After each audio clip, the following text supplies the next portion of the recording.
இது இப்போ இந்த உடையை நீங்கள் கண்டு ட்ரௌசர் இதில் போட்டு வந்தேன்டா மன கொஞ்சம் குழப்பமாக இருக்கும்.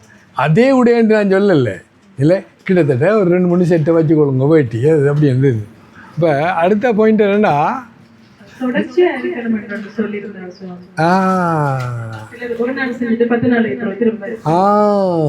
இடைவிடா வேணுண்டா எப்படி சொல்கிறது, இந்த மனம் இங்கே ஒரு நல்ல பழக்கம் கெட்ட பழக்கத்தை விடாது. நல்ல பழக்கம் நீ ஒரு விட்டு இது ஒன்று அடுத்த முறை பிடிக்க முடியாமல் போயிருமா, அப்படியே தொடர்ந்து செய்வோம். Very good very good. தேங்க்யூமா. எங்களோட கொஸ்டின் வந்து ஜெபசகித உணவு தியானத்தில் இஷ்ட தெய்வத்தை ஏன் இதயத்தில் வைக்கிறோம்? ஃபர்ஸ்ட்டுக்கு நம்ம இஷ்ட தெய்வம் தெரிஞ்சு கொள்ளணும்.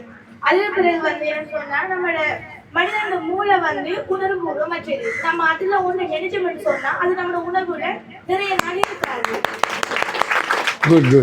அதே ஒரு விடயத்தை நம்ம தூய்மையான மனதில் நினைக்கணும்னு சொன்னா அது நம்மளோட உணர்வுல எப்பவுமே இருக்கும். அந்த விடயத்தை நம்ம எப்பவுமே மனதில் நினைக்கும் போது அதை நம்ம சாதிக்கணும்ன்ற ஒரு வரி நமக்கு அது எப்பவுமே இருந்து கொண்டிருக்கும். இறைவனை இதயத்தில் வைப்பதற்கான முதல் காரணம் வந்து இதயமானது மனிதனின் உணர்வு பூர்வமான ஒரு இடம். ஒரு விடயத்தை மனிதனானவன் தனது மூளையில் சேமிக்கிற நேரம் அதை உடனே மறந்து போயிடுவான்.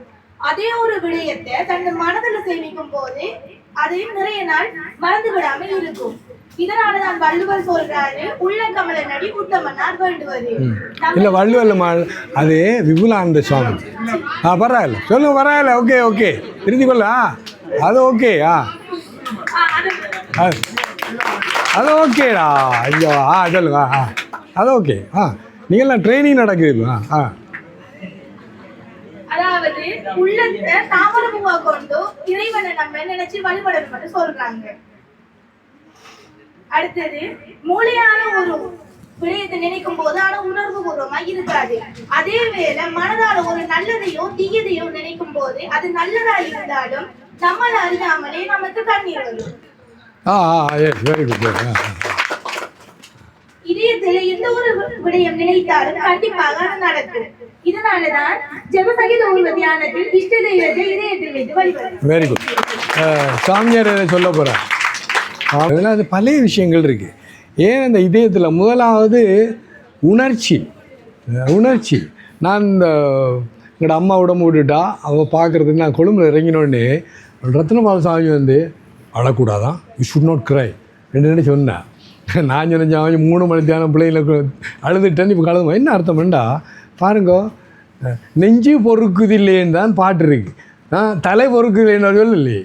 அப்போ எல்லா இடத்துலையும் அந்த ஞான நூலில் இருக்குது, இல்லை நம்மள இருக்குது.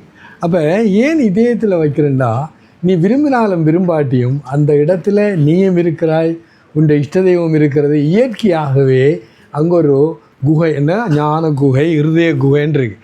அந்த இடத்துல அவர் வைக்கிறதால பொருத்தம். அடுத்த நீ சொன்ன மாதிரி அங்கே மாள் அது மாற மாட்டாய், அது உணர்வு. இப்போ உதாரணத்துக்கு கெட்டது எடுத்தோம், இன்னும் ஒரு 15 வயது மூலம் 4:30 மணிக்கு அது இன்னும் ஒரு திட்டினாண்டா அப்படியே ஞாபகம் இருக்கும். ஏன் உன்னை இதயத்தை புண்படுத்தி விட்டாங்க. இப்போ அதுக்கு நெகட்டிவ் பாசிட்டிவாக கூட நீ இதெல்லாம் இதயத்தில் வச்சுக்கண்டா அவர் சொன்ன மாதிரி ஞாபகம் இருக்கும், இல்லை அடுத்தது பலனும் கிடைக்கும் 100%. தேங்க்யூ. மன்னிக்கிற அடியவர்களுக்கு வணக்கம். எங்கள் கேள்வி கொஞ்சம் மைக்கை சரி அப்படிமா எல்லாம் கேட்கணும். Right, okay okay okay. எங்கள் கேள்வி வந்து ஜெபம் மற்றும் தியானம் ஒன்றாக செய்யும் போது ஏற்படும் பலன்கள். அதில் முக்கியமாக முதலாவது பலனாக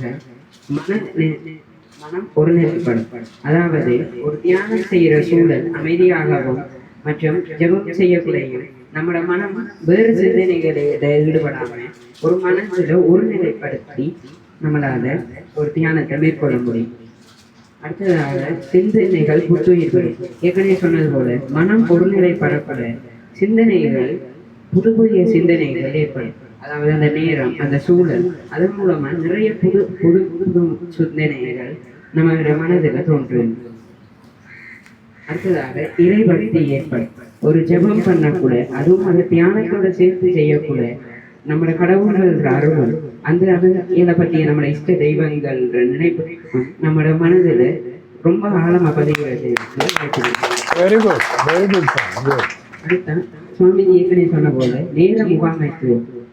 ஒரு தியானத்தை நம்ம 10 நிமிடம் அந்த 10 நிமிஷத்துக்குள்ள நம்ம இஷ்ட தெய்வங்கள் அவியோட தோற்றம் அதாவது ஒரு 10 நிமிடத்துக்குள்ள நம்மளால நினைக்க முடியும். இந்த நேர முகாமைத்துவம் தியானத்துல மச்சமில்லாம நம்ம செய்யற வேலைகள்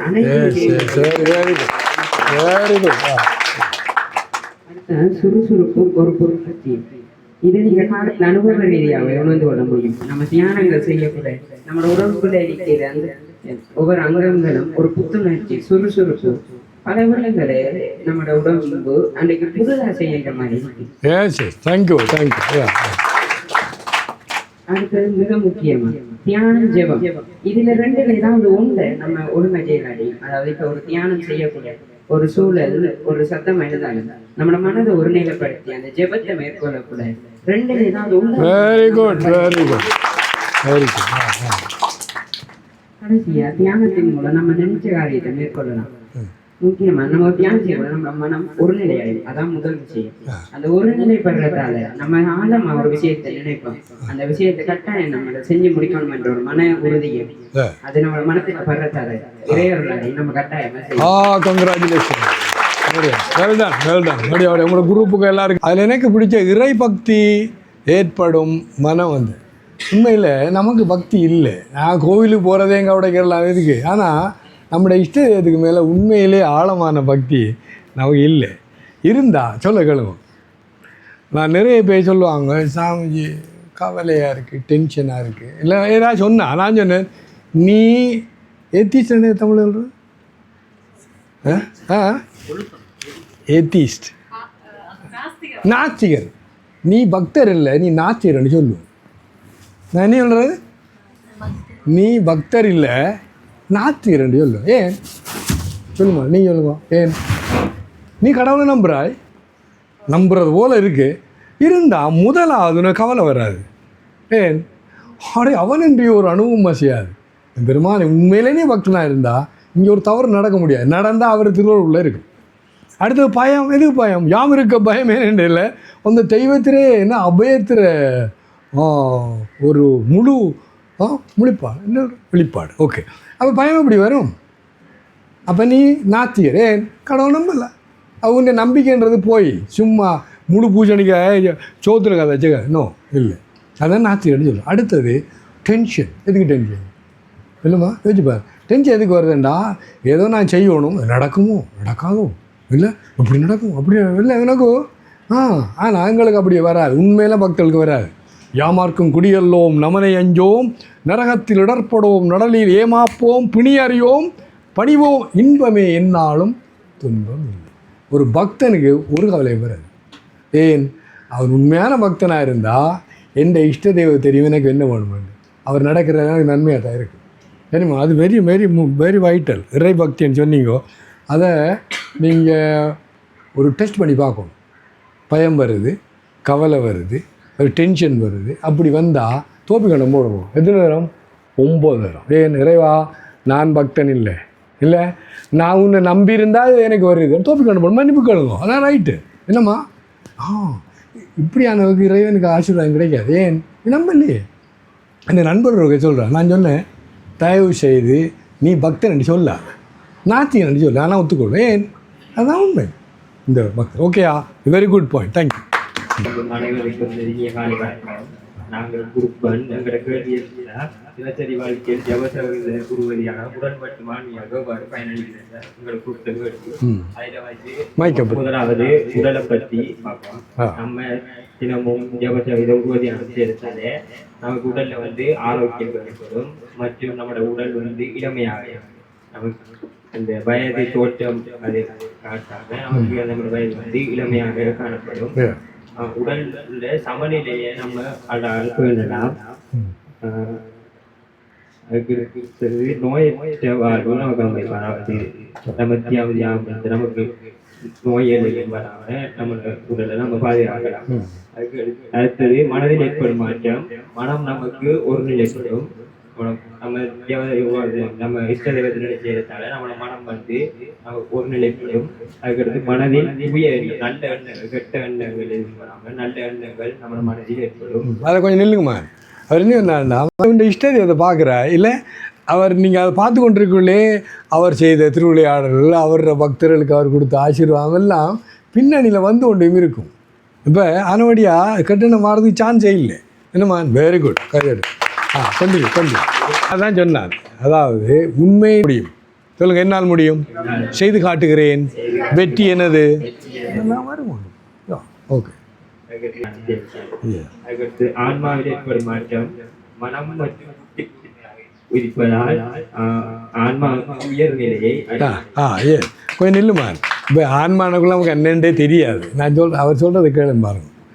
தெள்ள தெளிந்தார்க்கு சீவன் சிவலிங்கம்னு ஒரு வார்த்தை இருக்குது.